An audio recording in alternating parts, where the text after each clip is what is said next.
Halo, Assalamualaikum. Waalaikumsalam warahmatullahi wabarakatuh. Baik, dengan siapa di mana? Dengan Heri, hamba Allah dari Jakarta. Dengan sahabat dari hamba Allah yang dari Jakarta. Baik, kita bersolat terlebih dahulu. Allahumma sholli ala sayyidina Muhammad wa ala ali sayyidina Muhammad. Allahumma sholli wa sallim barik alaihi wa ala sahbihi. Baik, silakan langsung bertanya kepada Buya. Assalamualaikum warahmatullahi wabarakatuh, Buya. Waalaikumsalam warahmatullahi wabarakatuh. Jadi gini, Buya, saya itu kan baru mualaf ya, kurang lebih hampir 2 minggu. Terus saya juga dari etnis Tionghoa. Terus yang ingin saya tanyakan gini, Buya, jadi cerita dikit, Buya nih, yang saya ketahui kan hukum mengucapkan Imlek dan bahkan turut serta hukumnya kan haram ya, karena membesarkan syiar orang yang tidak beriman. Namun saya yang mualaf ini dan etnis Tionghoa pula, keluarganya kan juga non muslim juga, dan mereka pun merayakan Imlek. Jadi Imlek itu kan jadi sejenis perayaan hari tahun barunya etnis Tionghoa, di mana di situ ada kayak silaturahmi antar keluarga. Yang jadi pertanyaan, bagaimana hukumnya jika saya mengikuti perayaan Imlek tersebut karena terpaksa mengikuti keluarga? Karena saya pun sebenarnya juga takut mengikuti perayaan Imlek tersebut, Buya. Saya was-was menjadi murtad.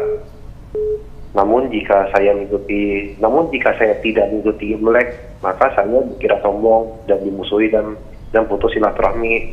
Dan saya pun was-was juga kalau putus silaturahmi yang pernah saya dengar, sholat saya pun tidak diterima karena putus silaturahmi. Nah, yang jadi pertanyaan, kira-kira solusinya untuk saya itu bagaimana, Ibu ya? Apakah saya ikut Imlek saja, tapi dalam hati saya menolak acara tersebut, jadi kayak hanya untuk silaturahmi aja, tapi saya juga takut, Bu ya, di mana di tempat itu juga terdapat dupa-dupa seperti ini atau dupa. Nah, kan saya takut akidah saya kan bercampur aduk gitu ya, Bu ya. Saya was-was akan murtad gitu, Bu ya. Itu kira-kira menurut dia solusinya gimana ya? Apakah saya boleh mengamalkan yang Quran surat ke-64 At-Takabur ayat 16 itu dibilang bertakwalah kepada, maksudnya saya nggak hafal katanya, tapi kayak bertakwalah sesuai kemampuan kamu. Mungkin kemampuan saya kayak ya udah ikut aja hanya silaturahmi, tapi dalam hati kayak saya tidak mengakui acara tersebut. Kira-kira menurut Buya pandangannya gimana ya? Sekian dari saya. Assalamualaikum warahmatullahi wabarakatuh. Waalaikumsalam warahmatullahi wabarakatuh. Baik, Yang silakan, pertama, Ibu ya. selagi Anda mu'alaf, Anda harus siap menjadi orang yang lebih baik, lebih lembut, lebih santun, lebih ramah kepada saudara Anda yang masih non-muslim daripada di waktu Anda masih bersama mereka beragama seperti mereka. Ingat catatan, selagi Anda berani mu'alaf, maka Anda berat menjadi mu'alaf itu. Berat tapi indah. Kalau Anda menjadi mu'alaf, Anda harus lebih rahmah, lebih lembut, lebih santun, lebih perhatian kepada mereka yang belum mu'alaf. Ini satu. Dan ini kekuatan yang luar biasa. Muqaddimah Anda untuk menghindari Imlek. Mereka tahu kalau Anda baik, mereka tidak akan komentar macam-macam tentang Anda. Yang jadi masalah baru masuk Islam ternyata kurang bekal, sehingga dengan yang belum masuk Islam semacam tampak memusuhi dan sebagainya. Tidak seperti Islam mengajarkan. Bahkan kalau Anda masih punya saudara atau ibunda atau ayah Anda yang belum masuk Islam misalnya, pengabdian Anda tetap, biarpun mereka agama beda, nggak boleh, tetap pengabdian Anda bisa melayani, makan, minum, seterusnya, kecuali urusan ibadah saja nggak boleh melayani. Selebihnya Anda, Masya Allah, semuanya baik. Kemudian yang kedua, Anda punya misi dakwah, mengajak mereka. Dan dakwah itu hak kebenaran, tapi nggak bisa serta-merta Anda katakan Anda debat, nggak. Tapi dengan akhlak, perilaku tadi mukaddimah untuk Anda masuk dengan dakwah.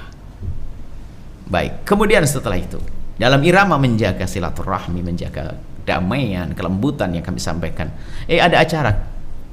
Apakah ini acara kebiasaan atau acara keagamaan?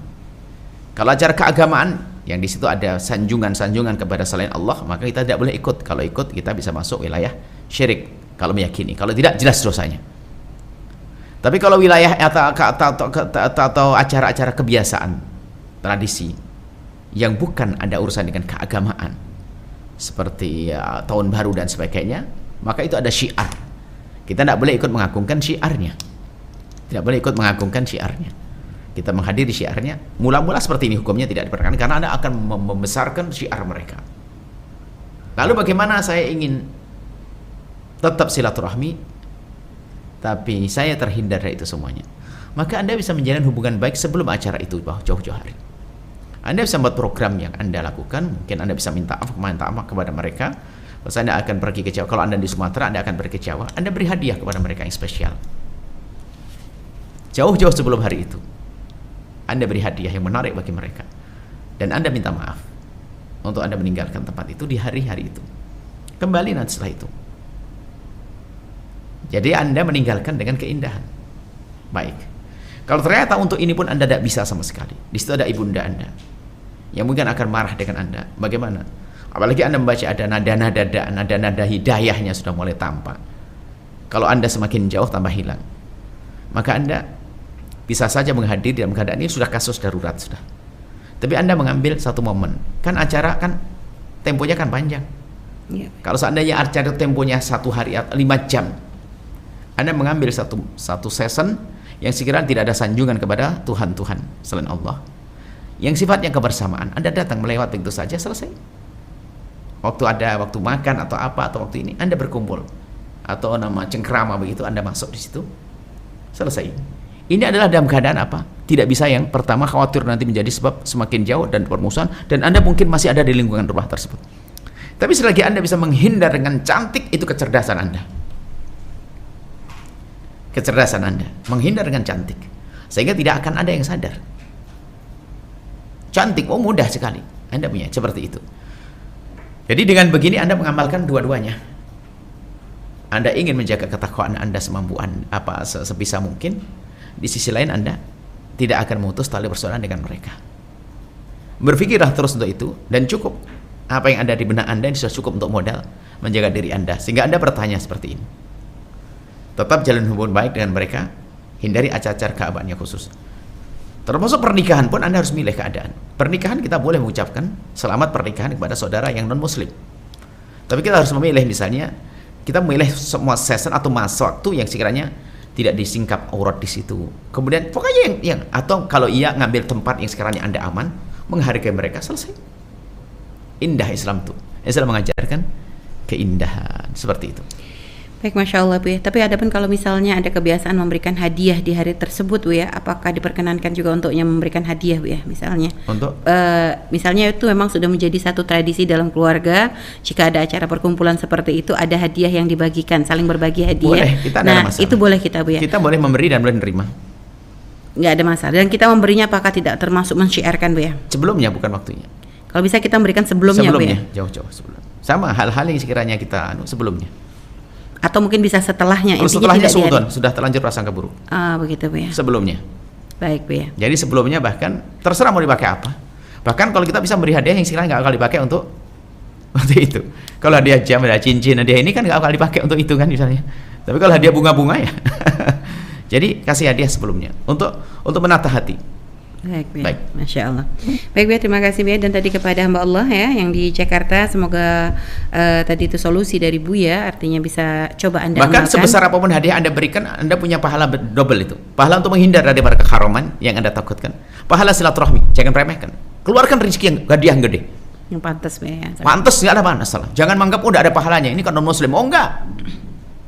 Ada pahala. Bahkan pahala yang double. Pahala ingin mengajak dia untuk sadar dan sebagainya. Anda pahala, jangan dianggap sepele. Itu masuk jihad itu. Baik ya. Dan juga dalam berperilaku tentunya tidak boleh sampai menjadi dengan keislaman. Jangan enggak usah biasa saja. Ya, Bu ya. Kadang-kadang beragama itu sok mencaci, mengolok, bukan itu. Mana ada? Atau menjadi tidak ramah begitu juga. Tidak ramah enggak. Bukan satu senyum, indah, ramah. Dan seterusnya Islam mengajarkan keindahan kok.